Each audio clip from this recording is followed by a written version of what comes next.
말씀 봅니다. 신약 성경 요한 3서 신약 394페이지입니다. 1절로 4절까지 교독합니다. 장로인 나는 사랑하는 가이오 곧 내가 참으로 사랑하는 자에게 편지하노라.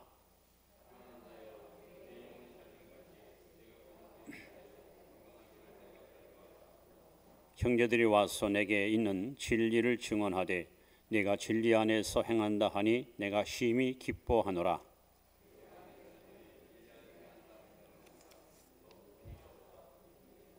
아멘. 잘 오셨습니다. 믿음으로 승리하시 바랍니다.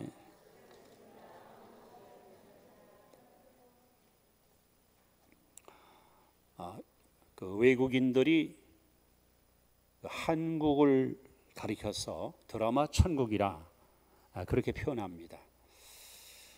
우리나라는 다른 나라에 비해서 TV 연속극 드라마가 참 많이 방영이 됩니다. 그 드라마 때문에 한류 열풍이 전 세계로 퍼져가서 또 한국을 소개하는 좋은 효과도 있고 이걸 통해서 또 삶의 치료를 받거나 위로받는 많은 외국인들의 이야기도 종종 듣게 됩니다. 근데 드라마 내용을 우리가 면밀히 살펴보시면 과거에는 좀 정상적인 사랑 이야기, 남녀 간의 애틋한 순정 이야기들이 줄을 이뤘다면 언제부턴가는 막장 드라마가 오히려 사람들한테 자극과 더불어 소위 그 시청률을 올리는 어찌 보면 참 부끄러운 그런 모습을 보게 됩니다. 그래서 남녀 간의 사랑 이야기는 이제 재미가 없어. 한 남자를 두고 두 여자가 피 터지게 싸워서 누가 뺐느냐, 이 삼각관계, 아니면 한 여자를 두고 두 남자가 서로 경쟁해서 여자를 차지하는 이런 드라마라야 사람들이 재밌게 보고 흥미있게 보고 시청률이 매일같이 올라가는 그러한 시대를 우리는 살아가고 있습니다. 그래서 대부분의 드라마 사랑 이야기 보면은 아주 정상적인 사랑 이야기보다는 약간 비정상적인 사랑 이야기인데 오히려 사람들은 그것을 선호해요. 각 방송국마다 좀 더 자극적이고 좀 더 뭔가 파격적인 이런 내용을 가지고 드라마를 좀 제작을 하고 있지 않나. 그런데 오늘 예수 믿는 성도 여러분들은 이 삼각관계를 우리가 잘 이루어 나가야 됩니다. 드라마뿐만 아니라 우리 그리스도인들은 이 삼각관계를 잘 우리가 형성시켜 나가야 여러분은 성공적인 신앙인, 여러분은 복 있는 성도가 될 수 있습니다. 그래서 오늘 설교 제목을 삼각관계라고 썼는데 여러분들이 무슨 얘기야 도대체? 목사님 바람났나? 또 무슨 문제가 있나? 여러분 그렇게 생각하면 오해합니다. 이제 말씀을 들어보면 삼각관계가 뭔가 하는 것에 대해서 여러분이 아마 이해될 터인데 이 세 가지, 즉 세 가지 관계가 여러분의 운명을 좌우하고 우리의 신앙의 시금석이 된다는 사실을 여러분이 기억하시고 이제 첫 번째 우리가 맺어야 될 관계가 뭐냐? 첫째는 하나님과의 관계입니다. 자, 욥기서 22장 21절 우리 다 같이 한번 큰 소리를 읽습니다. 시작. 너는 하나님과 화목하고 평안하라. 그리하면 복이 내게 임하리라. 여러분 누구하고 화목하라고요? 하나님하고 화목하세요. 어쩌면 이 말씀은요 저는 전 세계의 77억 영혼들에게 외치고 싶어요. 전 세계 모든 백성들이요 하나님과 화목하십시오. 여러분 하나님과 불목을 하고 하나님과 등 돌리고 사니까 지금 이렇게 재앙이 오고 심판이 오고 죽음이 오고 저주가 오고 고통이 오는 거예요. 하나님과 화목하면 반드시 복받습니다. 본래 사람은 하나님과 화목하고 살도록 하나님이 그렇게 지어놨습니다. 우리 하나님은 우리를 창조하신 창조자시고 우리는 하나님께 지음받은 피조물에 불과합니다. 창세기 2장 7절에 여호와 하나님이 흙으로 사람을 빚으시고 그 코에 생기를 불어넣으니 사람이 생명이 된지라. 우리 인간은 하나님에서 지음받은 하나님의 피조물입니다. 그런데 안타깝게도 우리의 조상 아담 하와가 흙으로 지음받은 자신의 존재를 망각하고 하나님과 같아지겠다고, 하나님과 맞짱 뜨겠다고 선악과를 따먹음으로 말미암아 결국 하나님과의 관계는 완전히 깨져버리고 하나님과 화목이 아니라 원수가 되는 불행한 결과를 낳고 말았습니다. 그래서 구약에는 하나님과 끊어진 이 관계를 다시 연결시키기 위해서 하루에도 수천 마리의 양들이 죄를 대신해서 속죄의 제물로 죽었습니다. 그러다가 하나님이 세상을 이처럼 사랑하사 독생자를 주었습니다. 예수님이 땅에 오신 가장 중요한 목적은 바로 십자가 위에서 화목제물로 죽으셔서 하나님과 인간 사이에 끊어진 관계를 다시 연합하고 연결시켜서 하나님과 화해하려 그래서 예수님은 십자가에 피 흘려 죽었습니다. 그래서 예수님이 십자가 못 박혀 죽자마자 하나님과 인간 사이에 가로막혔던 이 담이 허물어지고 내가 곧 길이요 진리요 생명이니 나로 말미암지 않고는 아버지께로 올 자가 없느니라. 하늘 가는 길을 예수님이 활짝 열어 놓으셨습니다. 그리고 그 주님은 지금도 온 인류를 향하여 주선을 쫙 펴시고 이렇게 말씀합니다. 오라, 우리가 서로 변론하자. 너희 죄가 주홍 같을지라도 눈과 같이 희어질 것이요 너희 죄가 주홍 같이 붉을지라도 양털같이 희게 하리라. 수고하고 무거운 짐진 자들은 다 내게로 오라. 내가 너를 쉬게 하리라 하고 주님은 우리를 부르십니다. 다시 말하면 이제는 하나님과 더 이상 등 돌리고 살지 말고 원수 맺고 살지 말고 내가 너의 죄를 위해서 십자가에 죽었으니 나를 의지하여 하나님과 화목하고 하나님과 일치하여 하나님과의 관계를 새롭게 형성하라고 주님은 우리에게 말씀하고 계시고, 그래서 저와 여러분들은 이 말씀에 순종하고 구원을 얻어서 하나님을 아버지로 예수님을 구주로 믿고 여기까지 따라온 자들입니다. 하나님께서는 성경을 통해서 우리에게 분명히 하나님은 질서의 하나님이신데 여러분 하나님은 왕이고 우리는 그의 신하입니다. 하나님은 목자고 우리는 그의 양입니다. 하나님은 포도나무고 우리는 그의 가지입니다. 이 관계를 우리가 올바로 알고 절대 하나님 앞에 교만하지 않고 늘 겸손하게 주를 의지하고 따를 때 하나님과의 이 관계는 돈독하게 더 엮어질 수가 있습니다. 자, 이제 여러분과 하나님과의 관계를 보다 더 튼튼하고 아름답게 엮기 위해서 예수님께서 마태복음 6장 33절에 그 위대한 비결을 우리에게 말씀했으니, 자, 같이 읽습니다. 시작.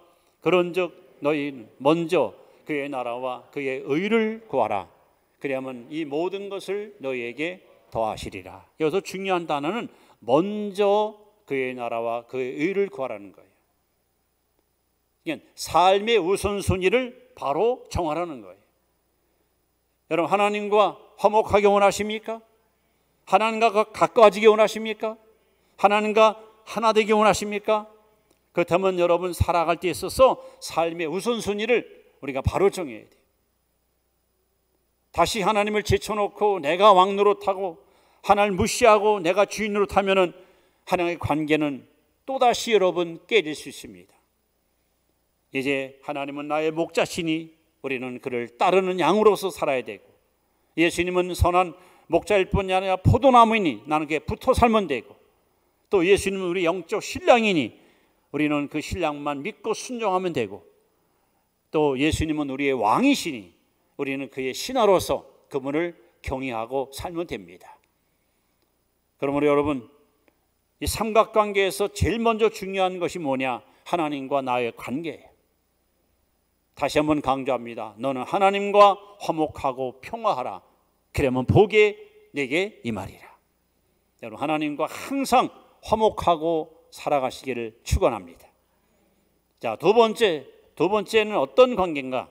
둘째는 이웃과의 관계입니다.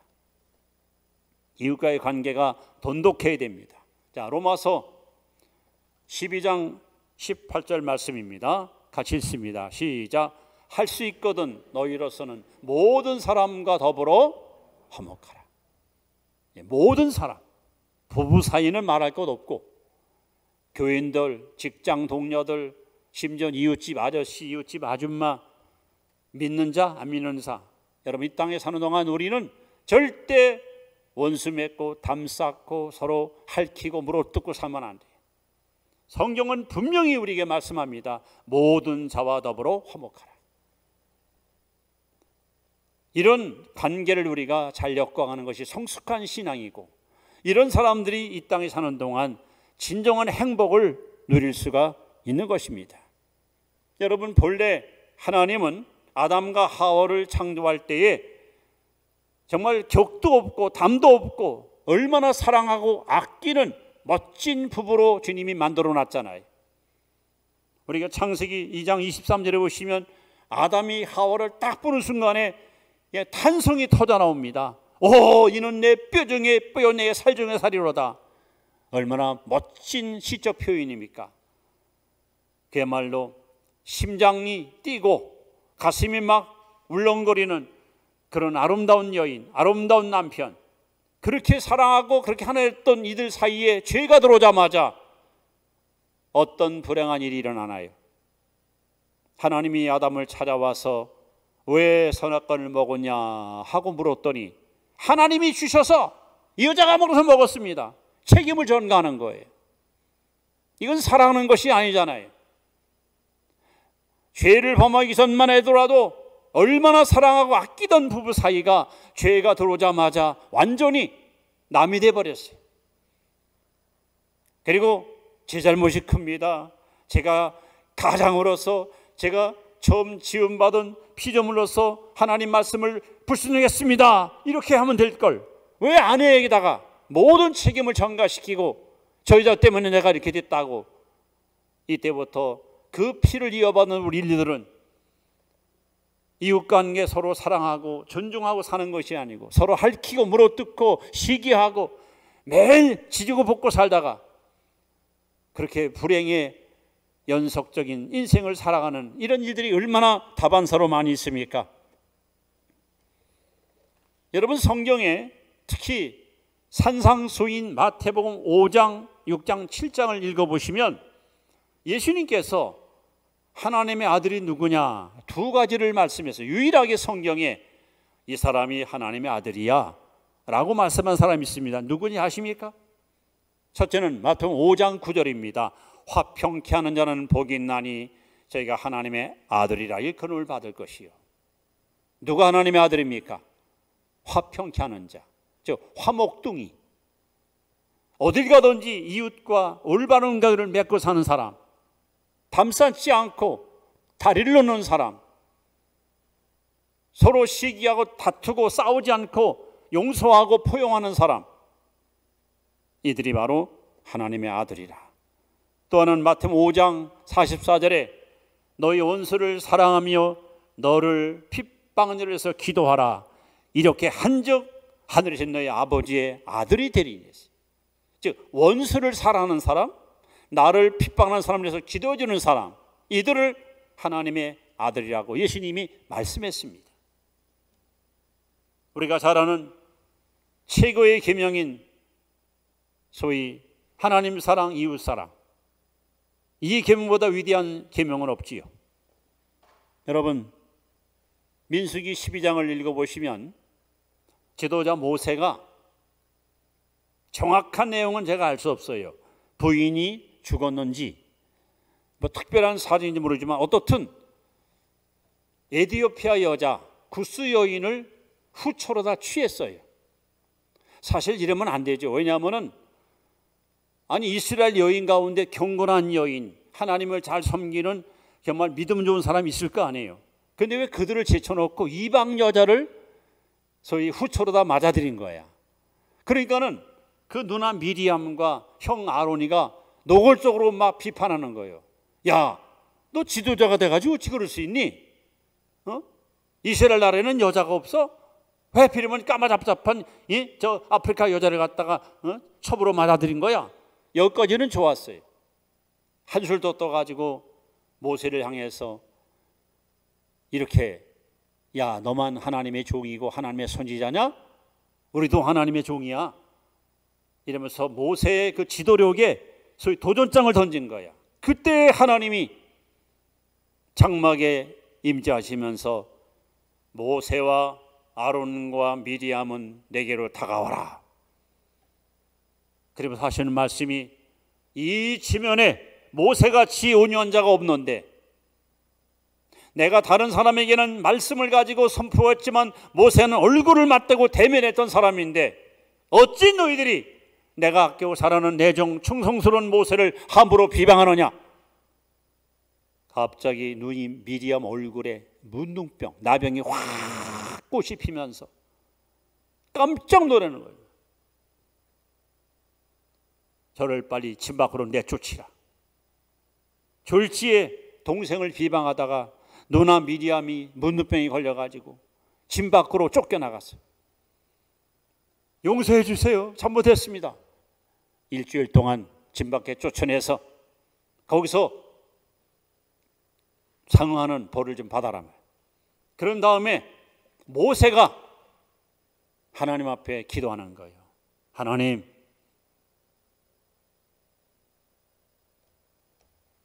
제가 잘못해서, 제가 처신을 잘못해서 우리 누이 미리암이 저를 비방했는데 제가 누이 미리암의 죄와 허물을 용서하오니 내 죄도 용서해 주옵소서.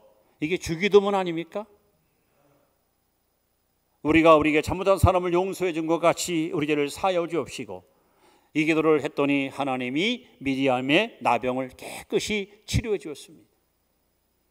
마태복음 18장 18절에 땅에서 매이면 하늘로 맺힐 것이요 땅에서 풀면 하늘로 풀어지리라. 또 기도도 그렇습니다. 마가복음 11장 25절에 서서 기도할 때 형제에게 원망 들은 일, 협의 들은 일이 있는 줄 생각나거든 가서 용서하라. 협의라는 말은 등 돌린 일. 여러분 교회 와서 기도할 때에 혹시 누구하고 등 돌린 일 있으면요, 이걸 풀고 용서하고 기도해야 돼요. 안 그러면 기도 응답을 하나님 할 수 없다고 분명히 말씀하고 있습니다. 그래서 저는 그렇게 생각합니다. 우리가 흔히 쓰는 단어 가운데 가장 멋지고 아름다운 단어를 사랑 이렇게 표현하잖아요. 그런데 진짜 가장 아름다운 우리의 언어는 용서입니다. 용서. 허물을 덮어주는 자는 사랑을 구하는 자고, 그걸 거듭 말하는 자는 지난 것을 이간하는 자입니다.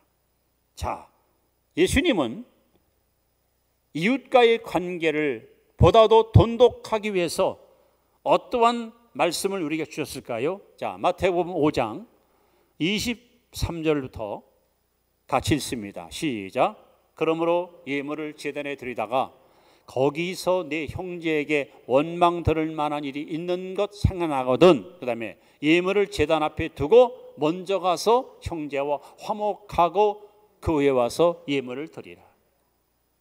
지금 교회 가서 예배 드리고 헌금 드리는 것이 중요한 게 아니에요. 먼저 할 일이 뭐예요? 원망들이 있으면 먼저 가서 풀려는 거예요. 화목하려는 거예요. 여러분이 지금까지도 열심히 살아오셨지만 앞으로도 성경적으로 축복받는 삶의 주인공 되기 원하신다면 여러분, 아까 로마서 12장 18절 말씀처럼 모든 사람과 더불어 화목하십시오. 늘 제가 강조하지만 절대 담 쌓고 살지 마시고 다리를 놓고 사십시오. 그것이 가족일 수도 있고 친척일 수도 있고 친구일 수도 있고 교우일 수도 있습니다. 절대 등 돌리고 살고 담 쌓고 살면 여러분 하늘에서도 여러분 막혀버립니다. 그래서 주님이 주신 말씀, 먼저 가서 화목하라. 상대방이 내게 와서 무릎 꿇고 용서를 구하기 전에 내가 먼저 손을 내밀어서 여러분 화해의 손길을 뻗는 용기, 이것이 더 멋진 신앙인의 모습 아닙니까? 자, 이렇게 이웃과의 관계, 이것이 우리 삶 속에 굉장히 중요한 성공과 실패의 관건이 될 수 있다는 거죠. 자, 세 번째는요, 자신과의 관계 이야기입니다. 이렇게 해서 하나님과의 관계, 이웃과의 관계, 자신과의 관계, 이 삼각관계가 잘 조화를 이루어야 여러분은 진짜 복 있는 성도입니다. 자, 나와의 관계, 자신과의 관계. 자, 고린도후서 5장 17절 우리가 잘 아는 말씀입니다. 같이 읽습니다. 시작. 그런즉 누구든지 그리스도 안에 있으면 새로운 피조물이라. 이전 것은 지나갔으니 보라 새 것이 되었도다. 여러분, 우리가 거듭나기 전에는 여러분도 저도 누구의 후손입니까? 아담의 후손이에요. 즉 죄인이에요. 그러나 예수 때문에, 예수로 말미암아 우리는 새로운 피조물, 이제는 둘째 아담 예수의 후손으로 우리는 변화받았습니다. 더 이상 죄짓고 실패하고 하나님께 버림받는 저주의 어둠의 자식이 아니라 구원받고 축복받고 쓰임받고 인정받는 빛의 자녀 하나님 백성으로 우리 이 자리에 와 있습니다. 근데 이런 사람들이 있어요. 하나님께서는 내가 너를 용서하마, 너의 허물을 내가 다 용서하면 안 돼. 아니요, 저는 용서받을 자격 없어요. 저는 죄값 받아야 돼요. 스스로 자신을 미워하는 사람이 있어요. 자기를 학대하는 사람이 있어요. 이 자학하는 사람, 이게 얼마나 불행합니까? 네? 가늠한 여인이 붙잡혀 왔을 때 수많은 군중들이 돌을 들고 때려 죽이려고 하지만 예수님은 나도 너를 정죄하지 않으니 다시는 가서 범죄하지 마라. 여러분, 하나님이 우리 죄를 용서했는데 누가 우리를 정죄하고 누가 우리를 심판할 수 있습니까? 에베소 5장 8절에 보시면 너희가 전에는, 예수 믿기 전에는, 구원받기 전에는 어둠이더니 이제는 주 안에서 빛이라. 여러분, 이제 어둠의 자식이 아닙니다. 빛의 자녀입니다. 빛의 자녀에게는 착하고 의롭고 진실한 열매가 맺습니다. 그렇다면 여러분과 여러분 자신, 남들은 나를 보고 얼마나 행복하세요, 좋은 직장, 좋은 가정, 부럽습니다.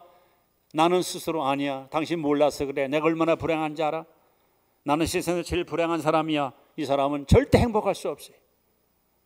남들은 나를 보고 어쩌다 그런 인간 만나가지고 그런 인간은 사냐고, 빨리 이혼하고 헤어지라고. 근데 아니요, 그건 겉으로 보기에 불행해 보이지만 나는 참 행복하고 나는 너무나도 지금 만족합니다. 이 사람 행복한 거예요. 많은 사람들이 나를 보고 불행하다고 해도 내가 행복하다고 믿으면 행복한 거고, 많은 사람이 나보고 행복하다고 해도 난 불행하다고 믿으면 여러분 불행한 거예요. 그러므로 여러분, 십자가를 통해 변화받은 나의 진짜 영적 모습을 바라보면서 나는 하나님 앞에 사랑받는 자녀다. 하나님이 나에게 큰 기대를 걸고 계시고 나를 통해서 큰 일을 행하기 원하시고 항상 나와 동행하시고 나를 위해서 영광의 날을 예비해 놓으시고 오늘도 나와 함께 걸어가시는 나는 하나님의 사랑받는 자녀다. 이런 긍정적인 창조적인 의식을 가지고 여러분 자신과 별대로 여러분 분쟁하지 마시고 화목하십시오. 자, 그러기 위해서 예수님은 우리가 어떻게 살아야 될 것인가? 자, 마태복음 7장 1절부터 한번 말씀을 다 같이 읽어봅니다. 시작. 비판을 받지 아니하던 비판하지 말라. 너희가 비판하는 그 비판으로 너희가 비판을 받을 것이요 너희가 헤아리는 그 헤아림으로 너희가 헤아림을 받을 것이니라. 어찌하여 형제의 눈 속에 있는 티는 보고 네 눈 속에 있는 들보를 깨닫지 못하느냐. 보라, 내 눈 속에 들보가 있는데 어찌하여 형제에게 말하기를 나로 내 눈 속에 있는 티를 빼게 하려 하겠느냐. 외식하는 자여 먼저 내 눈 속에서 들보를 빼어라. 그 후에야 밝히 보고 형제의 눈 속에서 티를 빼리라. 여기도 먼저가 나와요. 남의 허물을 보고 탓하기 전에 내 안에 있는 들보를 먼저 보라는 거예요. 이 작업, 이런 훈련, 이러한 자기 자신을 갖다가 쳐서 복종시키는 이 훈련이 여러분 잘 된 사람이 이 인간관계를 멋지게 겪어가는 거예요. 여러분 그런 사람 종종 있잖아요. 이 속이 막 틀린 사람이, 뒤틀린 사람이 있어요. 꼬인 사람이 있어요. 뭐를 봐도 좋게 보질 않아요. 사람들은 어우 저 집사님 진짜 오늘 너무너무 아름답다. 아름답긴 개풀이 아름다워? 남들은 다 좋다는데 혼자 아니라는 거예요.